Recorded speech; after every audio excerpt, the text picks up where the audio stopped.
The red and blue lights flashed in my rearview mirror, and I knew this wasn't about my driving.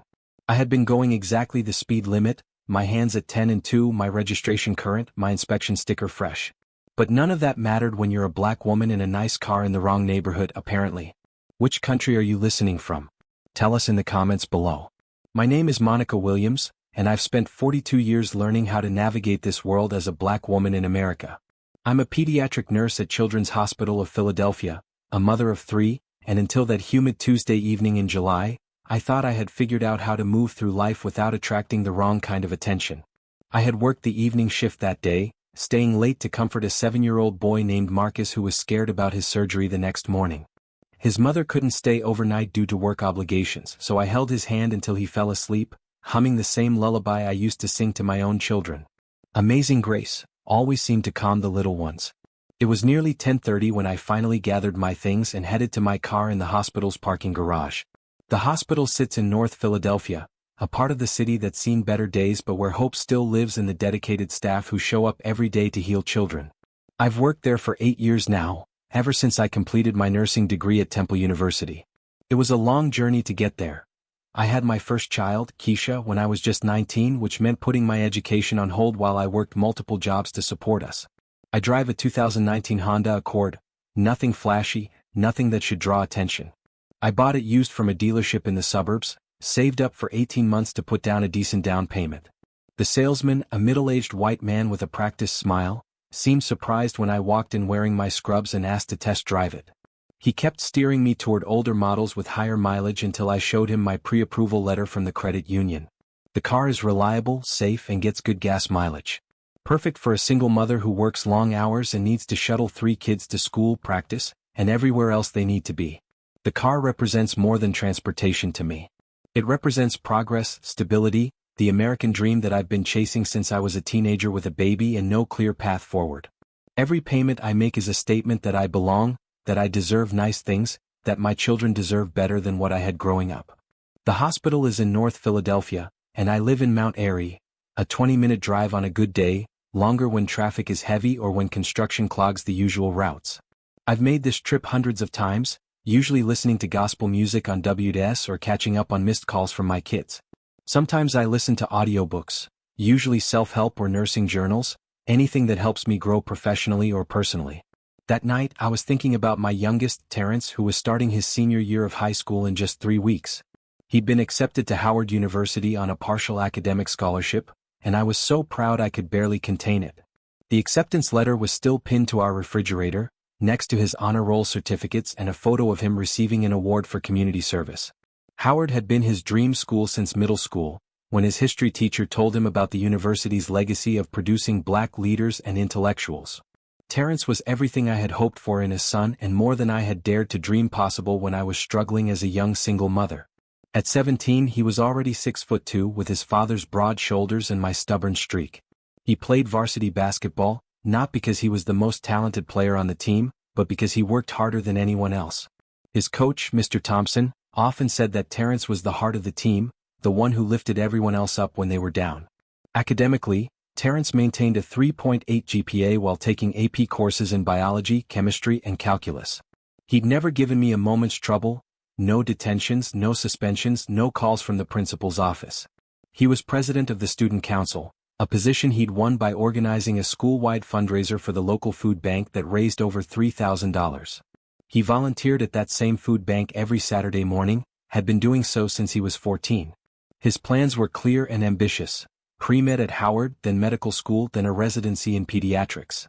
He wanted to come back to Philadelphia and work at Children's Hospital, maybe even work alongside me someday. "Imagine that, Mom," he'd say with that brilliant smile of his, Dr. Williams and Nurse Williams saving kids together. The thought always made my heart swell with pride and hope. My oldest, Keisha, was already in her 3rd year at Temple University, studying elementary education with a minor in African American Studies. She wanted to teach 2nd or 3rd grade, inspired by her own 2nd grade teacher, Mrs. Patterson, who had seen something special in her when others had written her off as just another kid from a broken home. Mrs. Patterson had recommended Keisha for the gifted program, had stayed after school to help her with reading, had even bought her books to take home when she learned we couldn't afford many. Keisha worked part-time at a tutoring center near campus, helping younger children with their homework and test preparation. She had a natural gift for connecting with kids who were struggling, probably because she remembered what it felt like to be behind, to feel like school was something that happened to other people's children. She was passionate about educational equity, always talking about the achievement gap and how good teachers could make all the difference in a child's life. My middle child, Marcus, was 15 and obsessed with computers and technology. He could fix anything electronic: phones, tablets, gaming systems, even my ancient laptop that I'd bought used for nursing school. He had dreams of working for Google or Apple someday, or maybe starting his own tech company. His room was filled with computer parts he'd bought at garage sales and electronic stores, piecing together systems that worked better than anything you could buy in stores. Marcus was quieter than his siblings, more introspective, but no less brilliant. His teacher said he had an intuitive understanding of mathematics and science that was remarkable for his age. He was already taking college-level computer science courses online, earning certifications that would help him get into good engineering programs. He talked about using technology to solve social problems, to create apps and programs that could help people like us, working families who needed better access to information, resources, and opportunities. We lived in a small 3-bedroom house that I'd bought 5 years earlier after finally saving enough for a down payment. It had taken me 3 years to save the $15,000 I needed, working double shifts whenever possible, selling my old car and taking the bus for 6 months, skipping meals more often than I care to admit. The house wasn't much, needed new windows, a roof repair, and the kitchen was older than I was, but it was ours. The mortgage payment was steep at $1,400 a month, not including taxes and insurance, but I worked extra shifts whenever I could and we made it work. I picked up weekend shifts, holiday shifts, overtime whenever it was available. Sometimes I worked 60 hours a week, coming home exhausted but knowing that every extra dollar went towards securing our future. The kids all had their own rooms for the first time in their lives, which felt like a luxury after years of cramped apartments where we'd shared bedrooms and sometimes even beds. Keisha had decorated her room with photos of historical black women she admired: Maya Angelou, Rosa Parks, Shirley Chisholm. Terrence's room was a shrine to basketball and academic achievement, with trophies and certificates covering every available surface. Marcus had turned his room into a miniature electronics lab, with computer screens and gadgets everywhere. The neighborhood was mixed: working-class families, young professionals, retirees who'd lived there for decades. It wasn't the fanciest area, but it was safe, stable, and had good schools. The houses were well maintained, the streets were clean, and neighbors looked out for each other. Mrs. Johnson next door always accepted packages for me when I was at work. Mr. Rodriguez across the street had helped me install a new front door when mine started sticking. It felt like a real community, the kind of place where children could grow up feeling secure and supported. Life wasn't easy, but it was good. I had a job I loved, where I felt like I was making a real difference in the world every day. There's something profound about caring for sick children, about being the steady presence that families need during their worst moments. I'd held crying mothers, celebrated with families when their children recovered, and mourned with them when we couldn't save their babies. It was emotionally demanding work, but it gave my life meaning and purpose. I had children who made me proud every single day, who were growing into remarkable young adults despite all the obstacles they'd faced. We'd weathered divorce, financial struggles, my own battles with depression after their father left, and the everyday challenges of being a black family in America. But we'd not just survived, we'd thrived. I believed in the American dream, even when it felt like the dream didn't always believe in me. I'd seen evidence of it in my own life: the ability to work hard, get an education, buy a home, raise children who would have opportunities one never had. Yes, there were obstacles, barriers that my white colleagues didn't face, but I'd found ways around them or through them. I voted in every election, local and national. I volunteered at the kids' schools when I could. I donated to charity when I had extra money, which wasn't often, but I tried to give back when possible. I paid my taxes, followed the rules, tried to be the kind of citizen and neighbor that made communities stronger. My faith was important to me, though I didn't make it to church as often as I would have liked due to my work schedule. But I prayed every night, thanking God for my blessings and asking for strength to face whatever challenges lay ahead. I taught my children to be grateful for what they had while working toward what they wanted.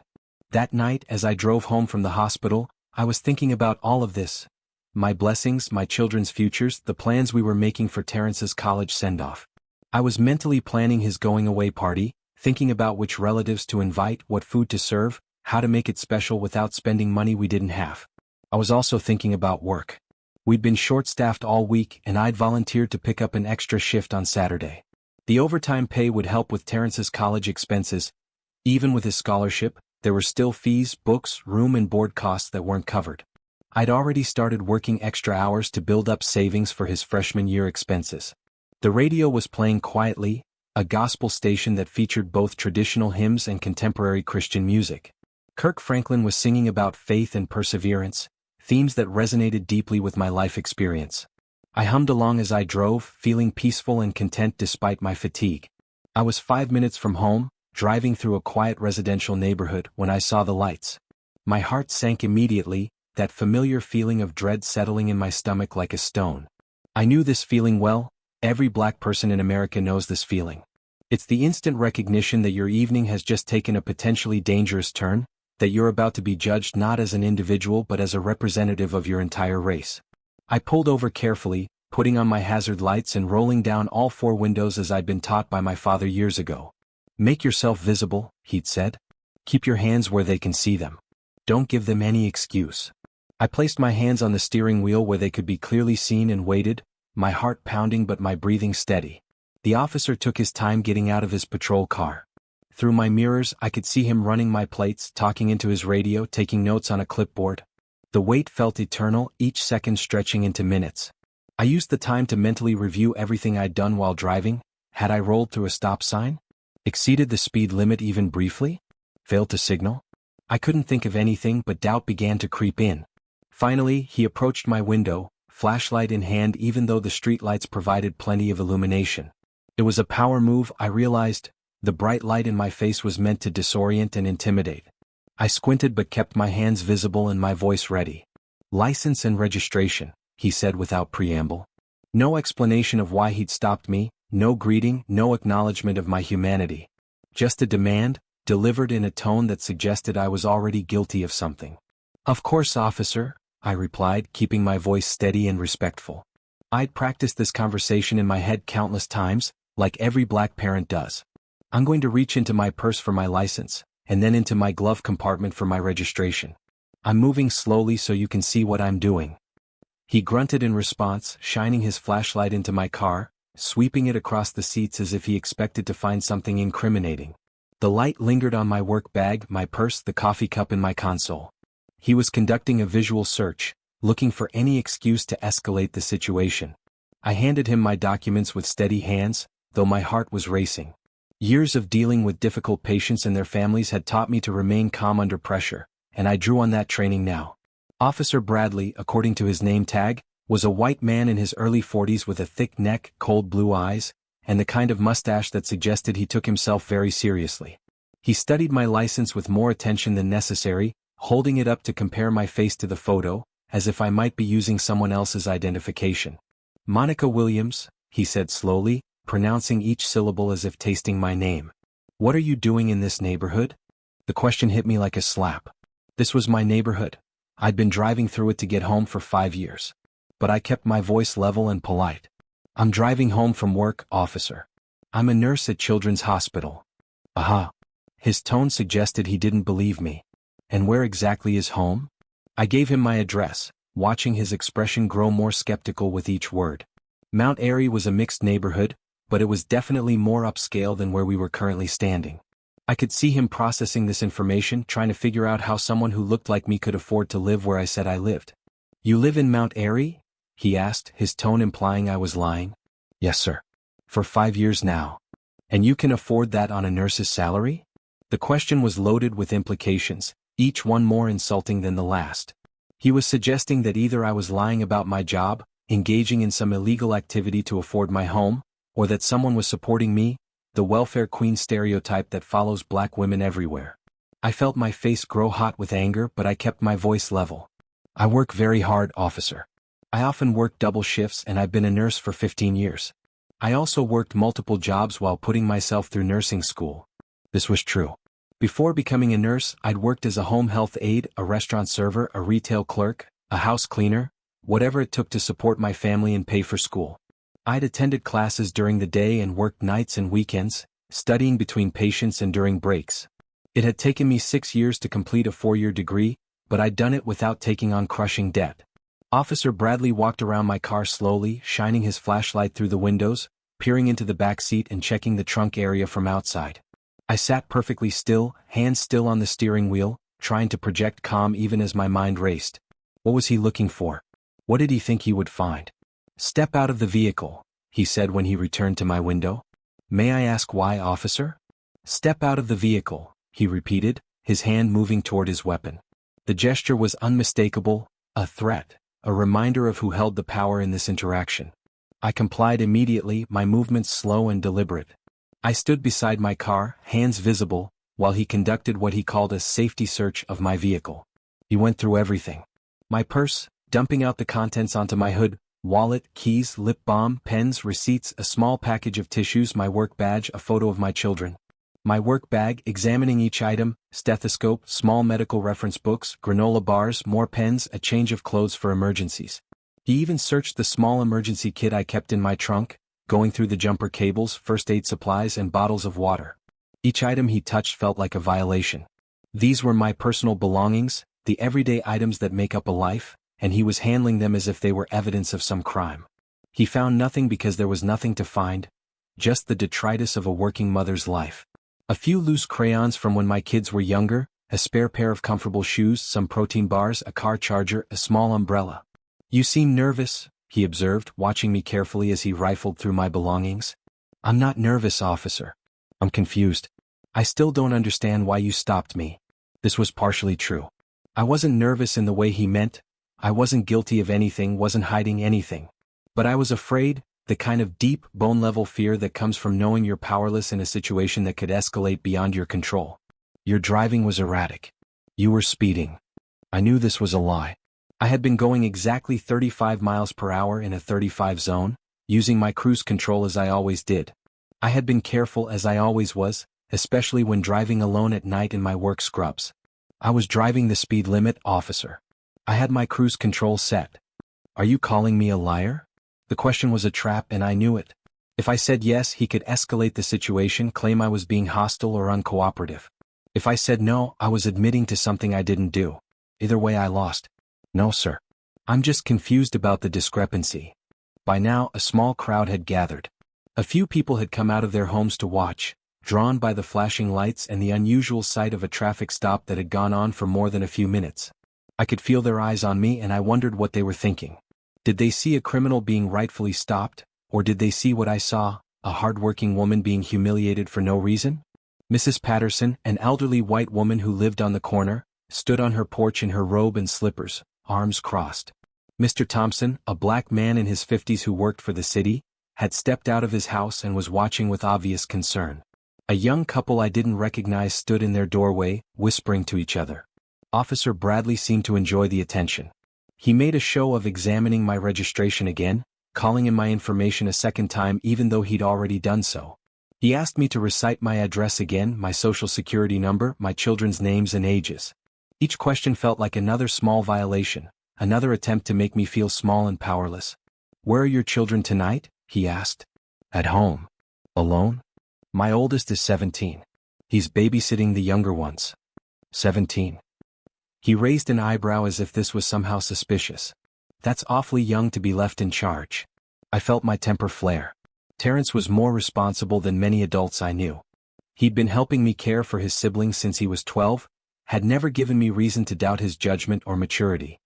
He's a very responsible young man. He's been accepted to Howard University on an academic scholarship. "Howard, huh?" The officer's tone was mocking, dismissive. "One of those affirmative action cases, I suppose." The words hit me like a physical blow. I felt my hands begin to shake, not with fear now, but with rage. This man was attacking not just me, but my son, my brilliant, hard-working son who had earned his place at one of the most prestigious HBCUs in the country through years of dedication and academic excellence. Terrence had a 3.8 GPA. He'd scored 1450 on his SATs. He'd written essays about his plans to become a pediatrician and serve underserved communities. He'd earned his scholarship through merit, through the same hard work and determination that had gotten me through nursing school. "Officer, I don't think that's appropriate." "I'll decide what's appropriate," he snapped. "I'm going to need you to take a sobriety test." "I haven't been drinking." "We'll see about that." The field sobriety test was another humiliation. He made me walk a straight line heel to toe, counting my steps out loud. He had me stand on one foot with my arms at my sides, counting to 30. He made me touch my nose with my index finger while my eyes were closed. He had me recite the alphabet backwards, a test that has nothing to do with sobriety and everything to do with creating opportunities for failure. All while the neighbors watched. All while I burned with shame and anger. All while I maintained my composure because I knew that any sign of emotion would be used against me. Of course, I passed every test because I was stone cold sober. I hadn't had a drink in months, couldn't afford to, both financially and because my job required me to be sharp and reliable at all times. But passing the test didn't seem to matter to Officer Bradley. "Well," he said finally, as if disappointed that he couldn't arrest me, "I suppose you're free to go. But I'm going to be watching this neighborhood. If I see you driving erratically again, it won't go so easy." The threat was clear. He was telling me that I was marked now, that he would be looking for any excuse to stop me again. The message was unmistakable. "You don't belong here and I'll be watching to make sure you remember that." He handed me back my license and registration, his fingers lingering on mine in a way that made my skin crawl. It was a final assertion of power, a reminder that he could touch me, detain me, humiliate me, and there was nothing I could do about it. I got back in my car with as much dignity as I could muster, my hands shaking as I started the engine. I pulled away slowly, carefully, knowing he was watching my every move, hoping I would give him some excuse to pull me over again. I drove the remaining 5 minutes to my house at exactly the speed limit, checking my rearview mirror constantly, my heart still pounding with adrenaline and rage. I made it 2 blocks before I had to pull over again. My hands were shaking so badly I couldn't grip the steering wheel properly. I sat in my car in the parking lot of a closed grocery store and cried, deep, angry sobs that came from a place I tried not to visit too often. I had been humiliated. Not just stopped, not just questioned, but deliberately degraded in front of strangers. Officer Bradley had made it clear that he didn't believe I belonged in my own neighborhood, that he thought my success was somehow fraudulent, that my son's achievements were meaningless. He had violated my dignity, my privacy, my basic human rights, and he had enjoyed doing it. The worst part was the helplessness. There had been nothing I could do to stop it, no way to defend myself without risking escalation. I had been completely at his mercy, forced to submit to his authority even when that authority was being abused. The knowledge that this could happen again, anytime, for any reason or no reason at all, was terrifying. When I finally made it home, the house was quiet. Terrence was asleep on the couch, his long legs hanging over the armrest, a calculus textbook open on his chest. He looked so young, so innocent, so vulnerable. I stood in the doorway for a moment, just watching him breathe, feeling the weight of motherhood and fear settling on my shoulders. How could I protect him from a world that would look at him and see a threat instead of the remarkable young man he was? How could I prepare him for encounters like the one I'd just had without destroying his hope and optimism? How could I teach him to be proud of who he was while also teaching him the survival skills he would need as a black man in America? I covered him with a blanket and went to check on my other children. Keisha was at her desk, studying for a summer course she was taking. She looked up when I appeared in her doorway. "How was work, Mom?" "Fine, baby. Don't stay up too late." She nodded and returned to her books. I didn't tell her what had happened. She had enough to worry about without adding my trauma to her load. Marcus was already asleep, his room dimly lit by the glow of a computer screen showing lines of code he'd been working on. He'd fallen asleep at his desk again, something he did when he got absorbed in a programming project. I gently woke him and helped him to his bed. "Sorry, Mom. I was working on an app idea." "It's okay, sweetheart. Tell me about it tomorrow." I didn't sleep that night. I lay in bed replaying every moment of the encounter, thinking of all the things I should have said, all the ways I should have stood up for myself. But I knew the truth, there was nothing I could have said that would have changed the outcome. In that moment, I wasn't a nurse, a mother, a homeowner, or a taxpayer. I was just another black woman who had forgotten her place. I found myself researching on my phone, looking up Officer Bradley's name, trying to find out if others had similar experiences. What I found was disturbing but not surprising. There were multiple complaints filed against him over the past several years. Stories similar to mine, traffic stops that seemed racially motivated, searches conducted without probable cause, hostile and degrading treatment of minority citizens. One complaint had been filed by a black family who claimed Officer Bradley had pulled them over while they were driving home from church, demanding to know if the children in the car were really theirs. Another involved a Hispanic man who said the officer had detained him for over an hour, claiming his license looked fake even though it was genuine. Each complaint told a similar story of humiliation and powerlessness. And each complaint had been dismissed or resulted in nothing more than additional training for the officer. The pattern was clear, but apparently, it wasn't enough to matter to anyone in authority. The next few days were difficult. I found myself constantly looking over my shoulder, checking my rearview mirror obsessively, afraid I would see those flashing lights again. I started taking different routes to work, even though they were longer and more expensive due to tolls. I began leaving for work earlier, driving more slowly, being even more careful than usual. But the worst part was the doubt that crept in. Had I been speeding? Had I done something wrong? I knew I hadn't, but Officer Bradley had been so confident, so certain. For brief moments, I wondered if I was remembering it wrong, if maybe I had been distracted and hadn't realized I was going over the speed limit. This is what gaslighting does. It makes you question your own perception of reality. It makes you doubt yourself even when you know you're right. I caught myself doing it and forced myself to stop. I knew what had happened. I knew I had done nothing wrong. I would not let his lies become my truth. I told my sister Denise about the incident when she called to check on me. She was furious, more angry than I'd heard her in years. "You should file a complaint," she said. "You should call the newspaper. This is exactly the kind of thing that needs to be exposed." But I was afraid. I had 3 children to think about, a mortgage to pay, a job to protect. What if filing a complaint made things worse? What if it affected my work? What if it put my family at risk? What if Officer Bradley decided to retaliate? "Denise, you don't understand. I can't rock the boat. I have too much to lose. Monica, you can't let him get away with this. What about the next person he stops? What about your own kids when they start driving?" She was right, of course. But knowing she was right and having the courage to act on that knowledge were two different things. I promised her I would think about it, but I wasn't sure I was brave enough to follow through. I did some research online and found that Officer Bradley had been involved in several other incidents beyond the complaints I'd already discovered. There was a lawsuit filed by a family claiming he had used excessive force during a traffic stop. Another family had claimed he had entered their home without a warrant, claiming he was in pursuit of a suspect who was never found. The pattern was extensive and troubling. This was not a good officer having a bad day. This was someone who consistently abused his authority, who seemed to target minority citizens for harassment and humiliation. And somehow he was still on the street, still carrying a badge and a gun, still terrorizing people who looked like me. I started having nightmares. In them I was pulled over again, but this time things went worse. Sometimes my children were in the car. Sometimes the stop escalated to violence. Sometimes I didn't make it home. I would wake up in a cold sweat, my heart pounding, and have to check that all 3 of my children were safe in their beds. The fear followed me everywhere. At work I found myself distracted, jumpy.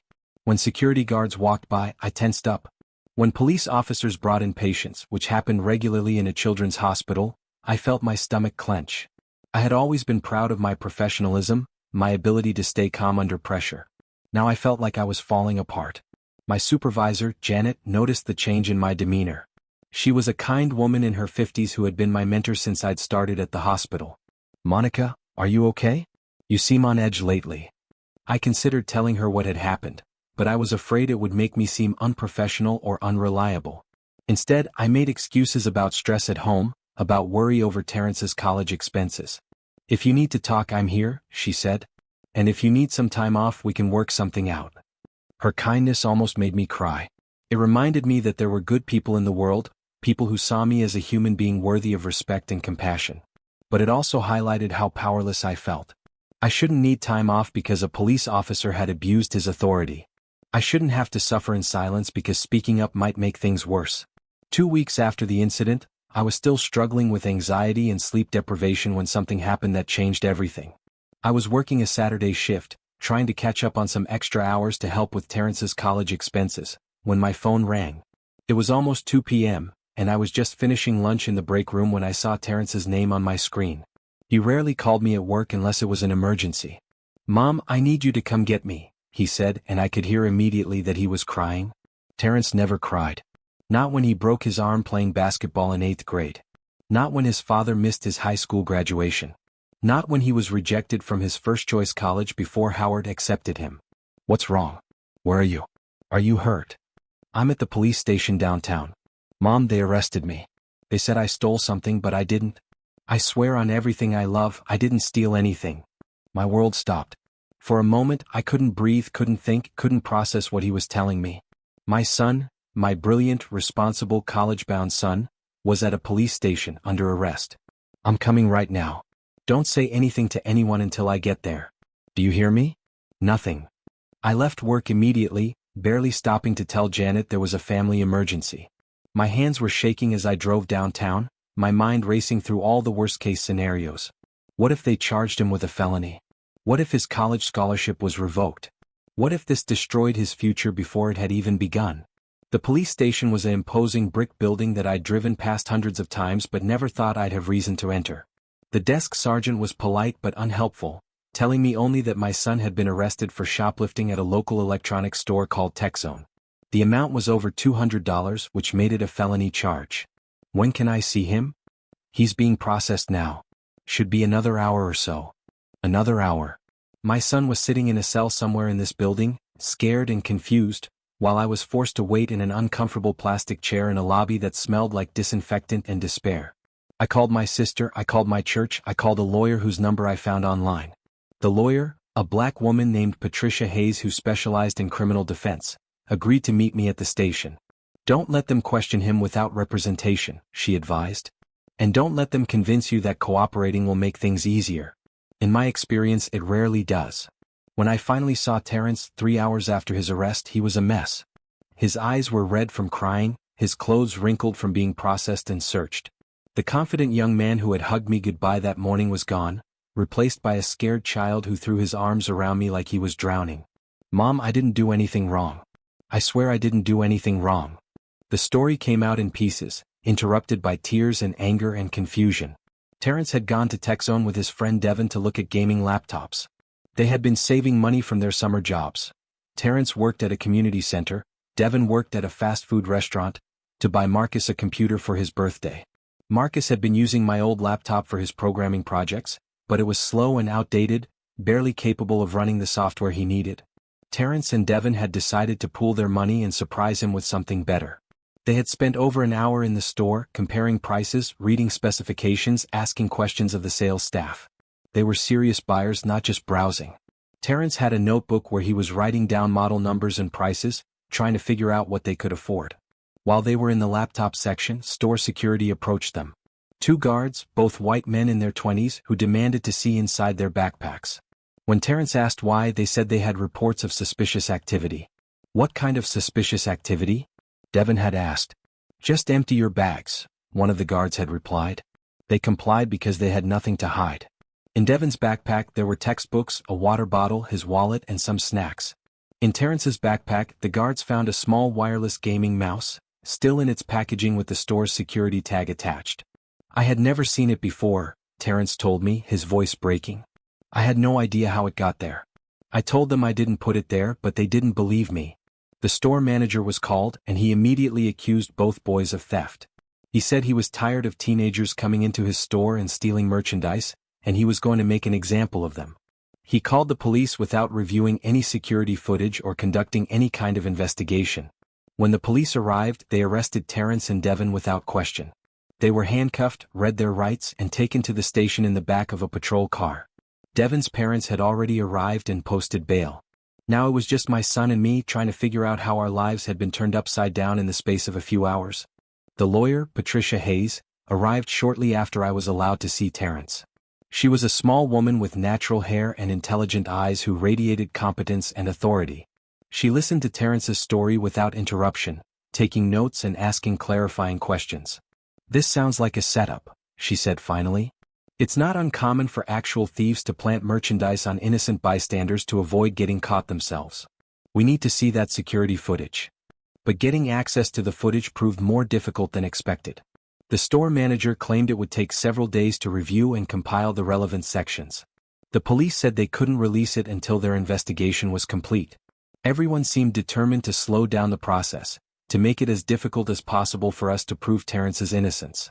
Meanwhile, my son was facing felony charges that could destroy his future. The arrest would show up on background checks, potentially affecting his college admission, his scholarship, his ability to get jobs or professional licenses. Even if the charges were eventually dropped, the damage might already be done. I posted bail using money I had been saving for Terrence's college expenses.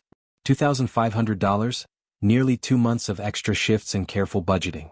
Watching them process my son's release, seeing him in handcuffs being led through the station like a common criminal, was one of the most painful experiences of my life. On the drive home, Terrence was quiet, staring out the window with a look I'd never seen before. The optimism and confidence that had always defined him were gone, replaced by something darker and more cynical. "Mom, why do they hate us so much?" he asked finally. The question broke my heart because I didn't have a good answer. How do you explain to a 17-year-old that some people will always see him as a threat, no matter how smart he is, how polite he is, or how hard he works? How do you tell your child that the world isn't fair, that justice isn't blind, that the system is designed to work against people who look like us? I don't know, baby. I wish I did. That night, I held my son while he cried. This young man who was supposed to be excited about starting college, who was supposed to be focused on his future. Instead, he was learning harsh lessons about the world that no teenager should have to learn. But as I lay awake that night, listening to the house settle around me, I realized something had changed in me. The fear was still there, but it was being overtaken by something else. Something stronger. Something that had been building since that night I was pulled over, through all the sleepless nights and anxiety attacks. I was angry. But more than that, I was determined. I was tired of being afraid, tired of being victimized, tired of watching my family suffer while those responsible faced no consequences. The next morning, I made a decision that would change everything. I called Patricia Hayes first thing Monday morning and told her I wanted to fight this with everything we had. Not just for Terrence, but for every black child who had been falsely accused, every parent who had been forced to watch their child be criminalized for existing. "Good," she said. "Because I think we have a strong case. I've dealt with this store before, and there's a pattern of racial profiling. But it's going to be expensive and it's going to be public.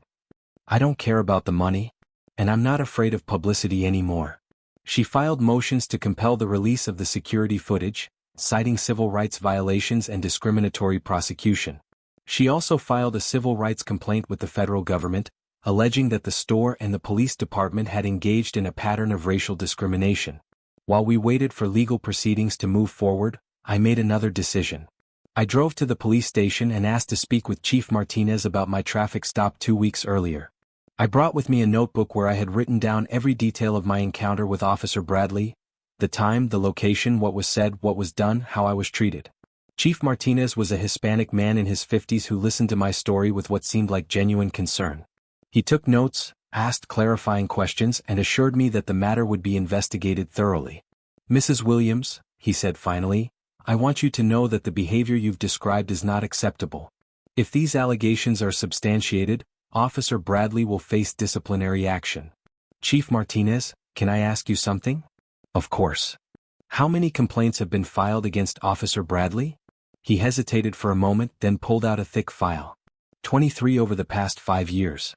"And what disciplinary actions have been taken?" "He's received additional training, counseling, and written reprimands." I felt that familiar anger rising again. 23 complaints and he's still on the street? "Mrs. Williams, I understand your frustration. But we have to follow due process. Officers have rights too, and the union." "What about my rights? What about my son's rights? What about the rights of all the people he's harassed and humiliated?" The chief promised to look into the matter personally, and I left feeling slightly hopeful. But I also knew that hope wasn't enough. I had to do more. I started researching beyond just Officer Bradley.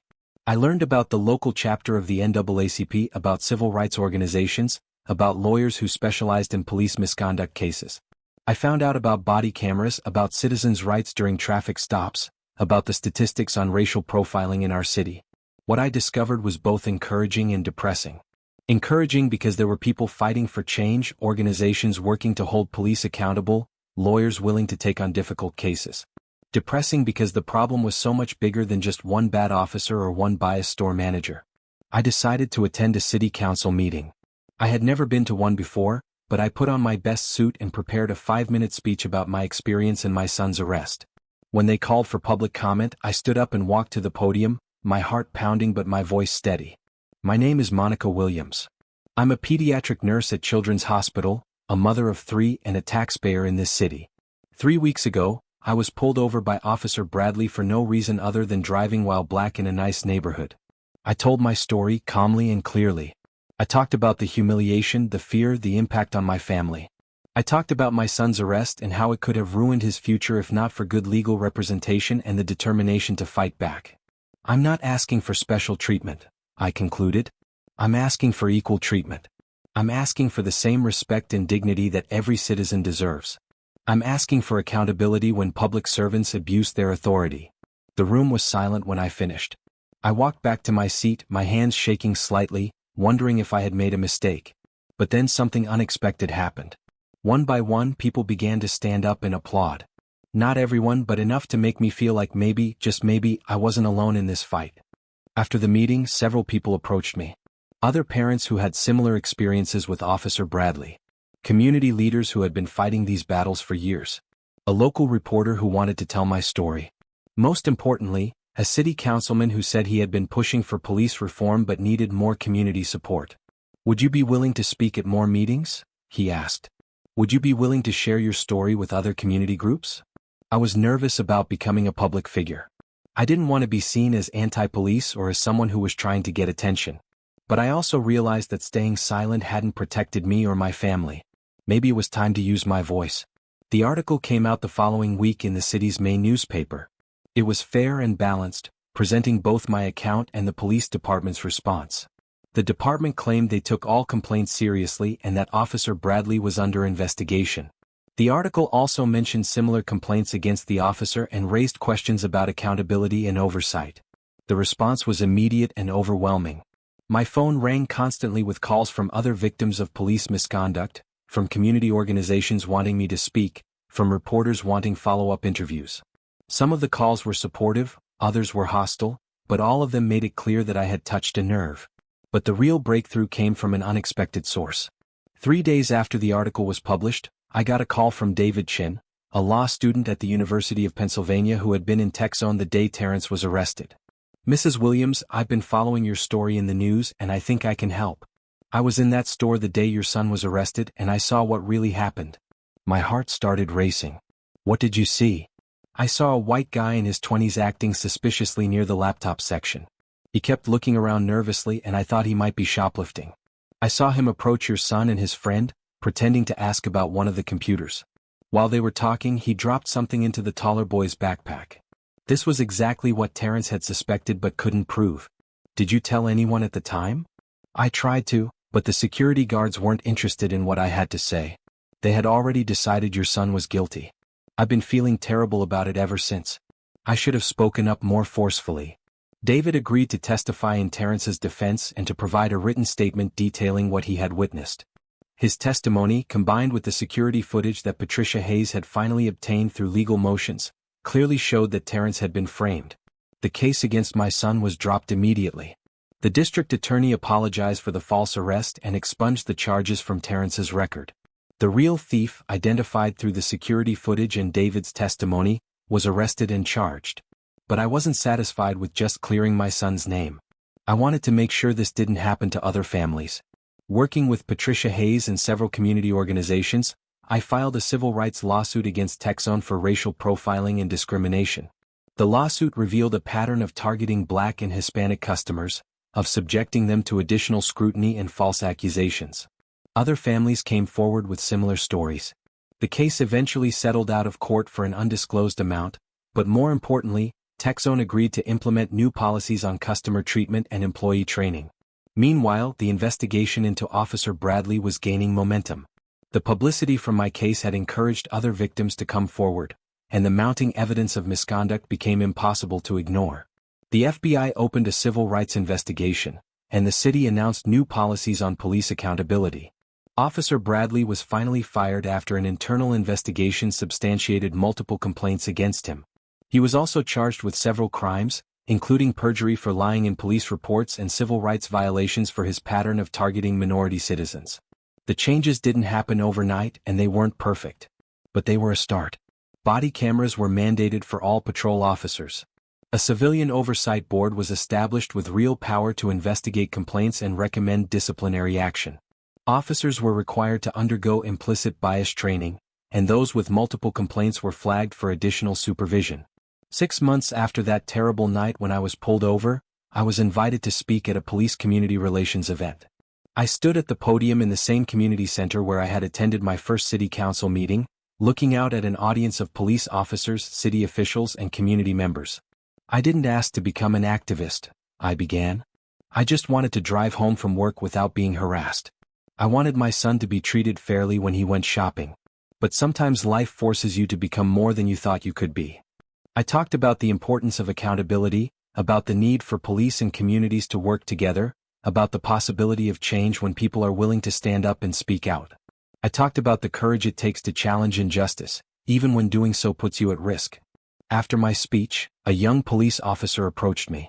He was about the same age as Terrence, with kind eyes and a nervous smile. "Mrs. Williams, I just wanted to say thank you. Your story helped me understand how my actions might affect people differently than I intended. I'm going to be better because of what you've shared." That conversation gave me hope.